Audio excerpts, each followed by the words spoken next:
ऐसा कहा गया है कि किसी व्यक्ति के चरित्र और स्वभाव को उसकी पत्र व्यवहार से ज्यादा कुछ और उजागर नहीं करता। चाहे वह पत्र हो, सोशल मीडिया, संपर्क, पोस्ट, फोन कॉल, इन सब का एक तरीका होता है कि वे हमारे असली रूप और वास्तव में हम जीवन में क्या चाहते हैं यह दिखा देते हैं। मुझे एक छोटी लड़की की याद आती है जिसने 1970 के दशक में राष्ट्रपति जेराल्ड फोर्ड को यह पत्र लिखा था। प्रिय श्री फोर्ड, माताओं और पिताओं को मदर्स डे और फादर्स डे मिलता है, तो हमें किड्स डे क्यों नहीं मिल सकता? कृपया हमें किड्स डे मनाने दें। आपकी सच्ची स्टेसी।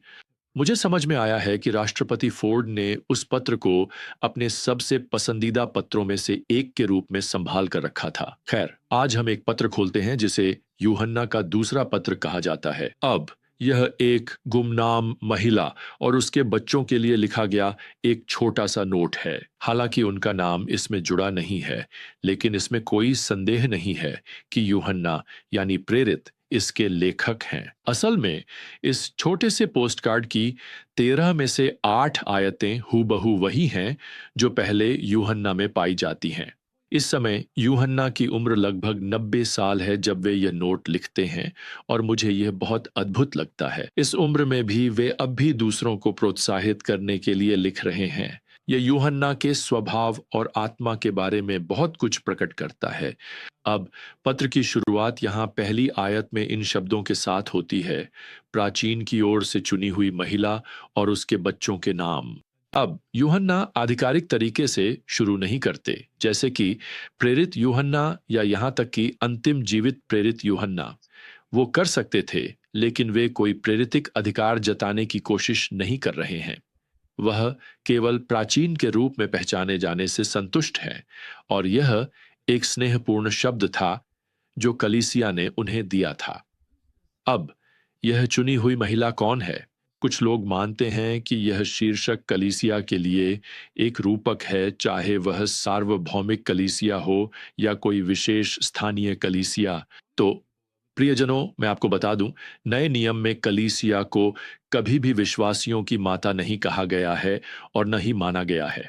कलीसिया विश्वासियों को जन्म नहीं देती, केवल परमेश्वर ही ऐसा करते हैं। विश्वासी कलीसिया में शामिल होने या उसमें प्रवेश करने से जन्म नहीं लेते, विश्वासी ही कलीसिया हैं।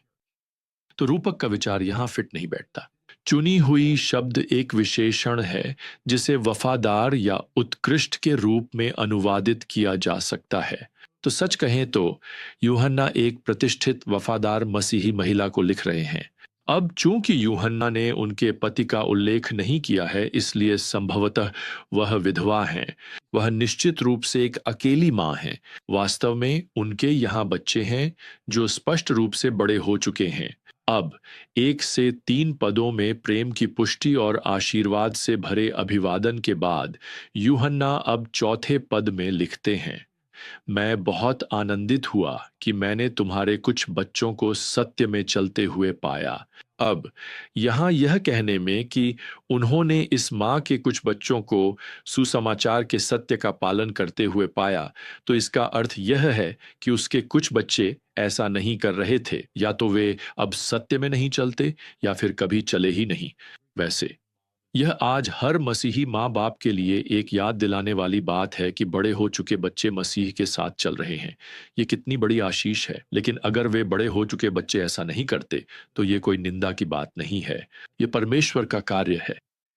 कोई भी माता पिता इसकी गारंटी नहीं दे सकते, लेकिन यही हमारी प्रार्थना है ना? यहाँ यूहन्ना के शब्द उसके लिए उत्साह रहे होंगे कि प्रेरित उसके बोझ को जानता था, उन बच्चों के लिए जो परमेश्वर के साथ नहीं चल रहे थे। आज अगर आपके बच्चे या पोते पोतियां यीशु के लिए विश्वास योग्य जीवन जी रहे हैं, तो आनंदित होना चाहिए। परमेश्वर का धन्यवाद करें। ये कितनी बड़ी आशीष है। अगर आपके कुछ बच्चे सत्य से भटक गए हैं या कभी सत्य में नहीं आए, अपने पूर्वजों के विश्वास में, शायद अपनी माँ के, और आप एक विश्वास योग्य मसीही हैं, तो भी आशा मत खोइए। उनके लिए प्रार्थना करते रहिए। वे कभी भी परमेश्वर की अनुग्रह की पहुंच से बाहर नहीं हैं। और भले ही आप कभी कभी हार मान लें, परमेश्वर कभी भी उन्हें अपनी दृष्टि से ओझल नहीं होने देता। उसे ठीक ठीक पता है कि वे आज कहाँ हैं। अब इसी के साथ यूहन्ना यहाँ 5वीं आयत में लिखते हैं, और अब मैं तुमसे, प्रिय महिला, यह नहीं कि मैं तुम्हें कोई नई आज्ञा लिख रहा हूं, बल्कि वही जो हमारे पास शुरू से है, कि हम एक दूसरे से प्रेम करें। अब यूहन्ना यहाँ सर्वनाम बहुवचन में बदलते हैं, लिखते हैं, हम एक दूसरे से प्रेम करें। वह इस महिला, उसके बच्चों और उसकी पूरी कलीसिया को इसमें शामिल कर रहे हैं। उसे पता है कि वह इस पत्र को अपने जीवन के सभी विश्वासियों के साथ साझा करेगी, और वह चाहता है कि वे सभी एक दूसरे से प्रेम करें। अब एक दूसरे से प्रेम करना वास्तव में कैसा दिखता है? खैर, यूहन्ना यहाँ 6ठी आयत में इसका उत्तर देते हैं, और प्रेम यही है कि हम उसकी आज्ञाओं के अनुसार चलें। दूसरे शब्दों में, प्रेम में चलना परमेश्वर की सच्चाई में लिपटा हुआ है, इसलिए प्रेम में चलना सच्चाई में चलना है। अब मैं आपको बताना चाहता हूं, आज की हमारी दुनिया ने प्रेम को सच्चाई से अलग कर दिया है। उन्होंने प्रेम को केवल भावना, आकर्षण या जुनून तक सीमित कर दिया है। समस्या यह है कि जब वह जुनून फीका पड़ जाता है और भावनाएं ठंडी हो जाती हैं, तो वैसा प्रेम भी खत्म हो जाता है। परमेश्वर की प्रेम की परिभाषा इससे कहीं अधिक है। यह कोई ऐसी चीज नहीं है जिसे आप महसूस करते हैं। यह वह चीज है जिसे आप चुनते हैं, और वह चुनाव आपको महसूस कराने की ओर ले जा सकता है। लेकिन प्रेम का अर्थ है कार्य करना, चुनना, देना, बलिदान करना, और हमारी भावनाएं उसके पीछे पीछे आती हैं। यही यीशु का प्रेम है। उन्होंने हमारे लिए अपना जीवन बलिदान करने का चुनाव किया, और यह इसलिए नहीं था कि हम उनके लिए आकर्षक थे। वास्तव में बाइबल कहती है कि जब हम अभी भी पापी ही थे, मसीह ने हमारे लिए प्राण दे दिए। रोमियो 5:8। अब यहाँ यूहन्ना इस प्रिय महिला और उसके परिवार को अपनी पसंदीदा चेतावनियों में से एक जोड़ते हैं, पद 7, क्योंकि बहुत से धोखेबाज संसार में निकल गए हैं जो यीशु मसीह के शरीर में आने को स्वीकार नहीं करते। अब यहाँ यूहन्ना का यह कहना कि वे संसार में निकल गए हैं, यह दर्शाता है कि वे अनुयायियों को खोजने के मिशन पर निकले हैं। वास्तव में यह भाषा हमारे लिए प्रभु की महान आज्ञा के समान है। इसलिए जाओ और सब जातियों के लोगों को मेरा शिष्य बनाओ, मत्ती 28:19। क्या आपने कभी इस बात पर विचार किया है कि शैतान के भी अपने शिष्य बनाने वाले हैं जो उसकी अपनी दुष्ट आज्ञा का पालन कर रहे हैं, और उसके दूत भी उतने ही उत्साही हैं जितने हम हैं। कभी कभी मुझे डर है कि वे हमसे भी अधिक उत्साही हैं, और जैसा कि यूहन्ना हमें यहाँ बता रहे हैं, वे पहले ही संसार में निकल चुके हैं। वे पहले से ही इसमें लगे हुए हैं, जिसका अर्थ है कि हमें, प्रियजनों, अब कुछ आगे बढ़ना होगा। यह मुझे सैमुअल क्लेमेंस की याद दिलाता है, जिन्हें हम मार्क ट्वेन के नाम से जानते हैं, जो प्रसिद्ध लेखक थे। उन्होंने एक बार कहा था, एक झूठ तब तक आधी दुनिया घूम सकता है जब तक सच अपने जूते पहन रहा होता है। यहाँ 7वें पद में यूहन्ना इन झूठे शिक्षकों को एक बार फिर मसीह विरोधी कहते हैं। यह छोटा सा उपसर्ग एंटी का अर्थ होता है विरुद्ध, और यह के स्थान पर भी हो सकता है।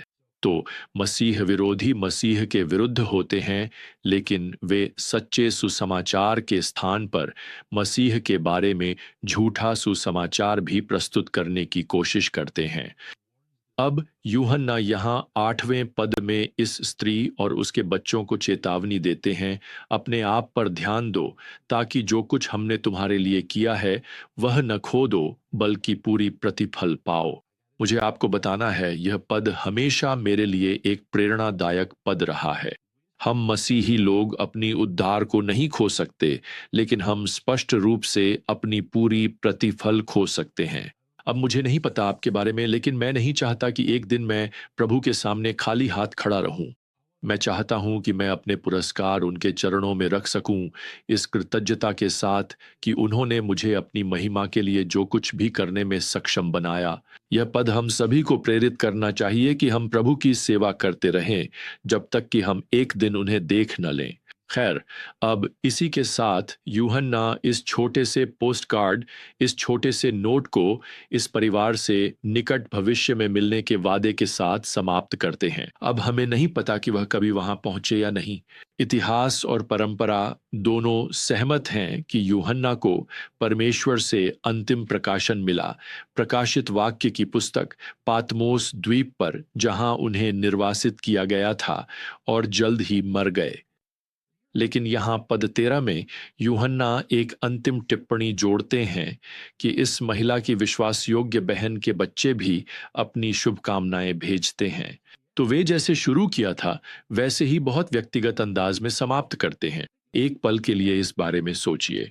यूहन्ना प्रसिद्ध लेखक हैं, वह एक बेस्ट सेलर है, वह एक कलीसिया के अगुवा है। उन्होंने अन्य किसी भी प्रेरित से अधिक प्रेरित शास्त्र लिखे हैं। फिर भी वे एक माँ और उसके बच्चों के लिए एक छोटा सा नोट लिखने का समय निकालते हैं। मैं कल्पना भी नहीं कर सकता कि यह अकेली माँ यूहन्ना का यह छोटा सा नोट पढ़कर और बार बार पढ़कर कितनी प्रोत्साहित हुई होगी। मैं आपको बताता हूँ, इस पत्र में यूहन्ना स्वयं को अपना हृदय प्रकट कर रहे हैं। वह धार्मिक चरित्र और अनुग्रह का आदर्श प्रस्तुत कर रहे हैं। तो आइए हम भी ऐसा ही करें। जानते हैं, अगर आपके पास जीने के लिए कुछ ही महीने और बचे हों तो आप किससे संपर्क करना चाहेंगे, या वह कौन है जिसे आप मिलना चाहेंगे? आप किसे एक छोटा सा नोट लिखना चाहेंगे? असल सवाल तो यह है, आप किस बात का इंतजार कर रहे हैं? शायद आपको आज ही ऐसा कुछ करना चाहिए। तो जब तक हम फिर से अपनी यात्रा शुरू न करें, मेरे प्रियजनों, प्रभु यीशु मसीह का अनुग्रह, परमेश्वर का असीम प्रेम और पवित्र आत्मा की मधुर संगति आप सभी के साथ सदैव बनी रहे। आमीन।